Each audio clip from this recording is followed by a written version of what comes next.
देखिए डीएनए के बारे में कल बताए थे और कुछ आज भी बताना है। इसको देखिए, डीएनए आनुवांशिक पदार्थ है। DNA is genetic material.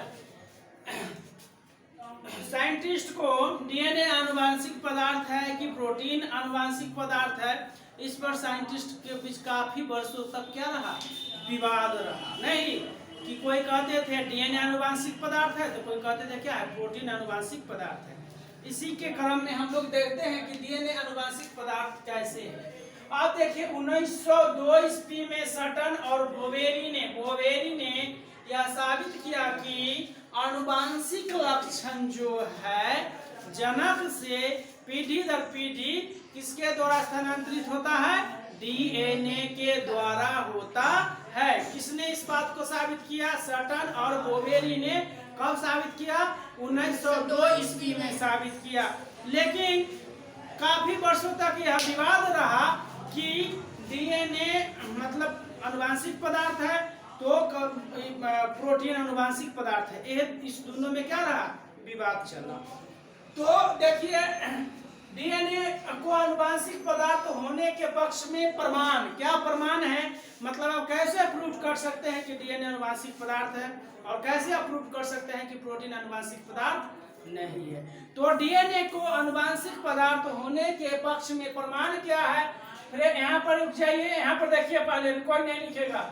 Frederick Griffith का रूपांतरण प्रयोग, यानी डीएनए को आनुवांशिक पदार्थ होने के पक्ष में क्या है, ग्रिफिथ का रूपांतरण प्रयोग। अब यह कौन सा प्रयोग है, जरा सा इसको देखते हैं। तो फ्रेडरिक ग्रिफिथ ने अपना प्रयोग 1928 में एक जीवाणु स्ट्रेप्टोकोकस न्यूमोनी या न्यूमोनिकोकस पर किया था। किस पर किया था, स्ट्रेप्टोकोकस न्यूमोनी, ठीक है, या न्यूमोनिकोकस पर किया था।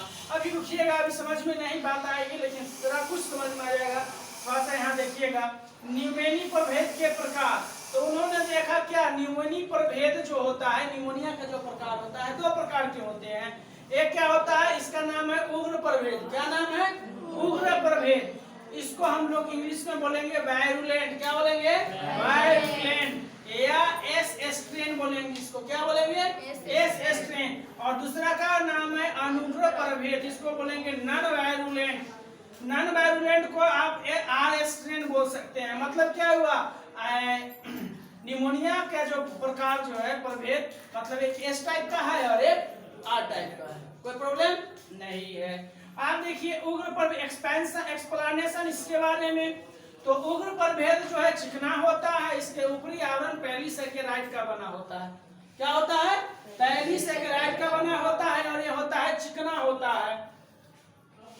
यह रोग उत्पन्न करता है, ये मतलब इसमें संक्रमण क्षमता है। अनुग्र प्रभेद यह रोग उत्पन्न नहीं करता है और यह कैसा होता है, खुरदरा होता है। यानी एस स्ट्रेन रोग उत्पन्न करता है, आर स्ट्रेन रोग उत्पन्न नहीं करता है। बात समझ में आया, ठीक है। अब यहाँ पर देखिएगा, उग्र प्रभेद जो होते हैं इसके आवरण किस चीज का बना होता है, पॉलीसेकेराइड का, और यह चिकना होता है। और आर स्ट्रेन क्या है, यह खुरदरा होता है। रुक जाइए, यहाँ पर ग्रिफिथ साहब ने कुछ काम किया है, उसी का निष्कर्ष देखते हैं। यानी क्या, एस स्ट्रेन को, आप रुक जाइए, हमारे पास कितने स्ट्रेन हैं, दो स्ट्रेन हैं, एस स्ट्रेन आर स्ट्रेन। नहीं, निमोनिया प्रभेद के कितने प्रकार है, दो।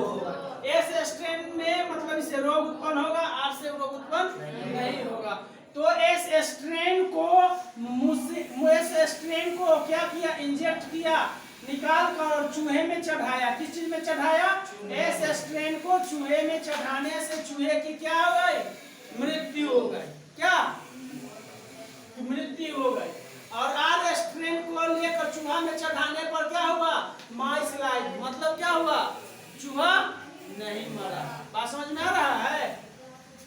देखिए फिर क्या, एस स्ट्रेन को हीट किलेट, मतलब हीट करके मार दिया गया और चूहा पर चढ़ाया गया। एस स्ट्रेन को हीट किलेट और एस स्ट्रेन को हिट किलेट यानी मार के और मूसा में चढ़ाया गया तो माइस लाइव मतलब चूहा नहीं मरा। और उसके बाद क्या हुआ हिट किलेड एस स्ट्रेन मतलब एस स्ट्रेन को हिट करके मार दिया गया और एस स्ट्रेन के साथ मिलाकर चूहा पर चढ़ाया गया तो माइस मर गया। अब आप यहाँ पर क्वेश्चन आप कर सकते हैं कि सर आपने बताया कि एस स्ट्रेन में पावर होता है, मार देगा मूसा को, लेकिन आर स्ट्रेन में पावर नहीं होता है। आपने यहाँ पर एक बात भी बताया कि एस स्ट्रेन जो होता है इसको गर्म कर देने पर इसमें मतलब संक्रामक शक्ति खो देता है और चूहा की मृत्यु नहीं होती है, चूहे की मृत्यु नहीं होती है। तो फिर आपने यहाँ पर कैसे बता दिया कि ऐसे स्ट्रेन जब गर्म किए तो इसमें क्या है संक्रामक शक्ति खो गया और ऑलरेडी आर में तो संक्रामक शक्ति होता ही नहीं है, नहीं ना होता है। तो दोनों जब मिल गया नहीं वाला मतलब हीट की लेड है और आर स्ट्रेन तो कैसे बीमार मूसा मतलब चूहा मर सकता है। तो देखिए इसी प्रयोग को हम लोग बोलते हैं ग्रिफिथ का रूपांतरण प्रयोग। अब किस कारण चूहा मरा, किस कारण आर स्ट्रेन संक्रमित हुआ, इसको ग्रिफिथ साहब ने नहीं बताया था, लेकिन एस स्ट्रेन हिट किलेड को आर स्ट्रेन के साथ मिला देने पर क्या होता है कि इसमें का संक्रामक शक्ति प्राप्त हो जाता है जिससे चूहा क्या होता है। ग्रिफिथ ने बारी बारी से दोनों प्रभेद को चूहों पर इंजेक्ट किया। जब उन्होंने एस स्ट्रेन को चूहे पर चढ़ाया तो चूहे की क्या हो गई, मृत्यु हो गई। जब आर स्ट्रेन को चढ़ाया तो चूहा जीवित रहा। इससे यह साबित होता है कि एस स्ट्रेन निमोनिया रोग उत्पन्न कर सकता है लेकिन आर स्ट्रेन निमोनिया रोग उत्पन्न नहीं कर सकता। इसी प्रयोग को यानी एस स्ट्रेन आर स्ट्रेन को मिलाकर रखा तो एस आर स्ट्रेन में बीमारी तो नहीं उत्पन्न होती है लेकिन एस स्ट्रेन से बीमारी उत्पन्न होती है, लेकिन इसका क्या चीज इसमें आ गया इसको उन्होंने नहीं बताया, लेकिन एस स्ट्रेन से ही आर स्ट्रेन में वो प्रॉपर्टी गया था निमोनिया रोग उत्पन्न करने वाला। इसीलिए हम लोग बोलते हैं इसको क्या मतलब ग्रिफिथ का रूपांतरण प्रयोग। समझ में आया? किन्हीं को कोई प्रॉब्लम?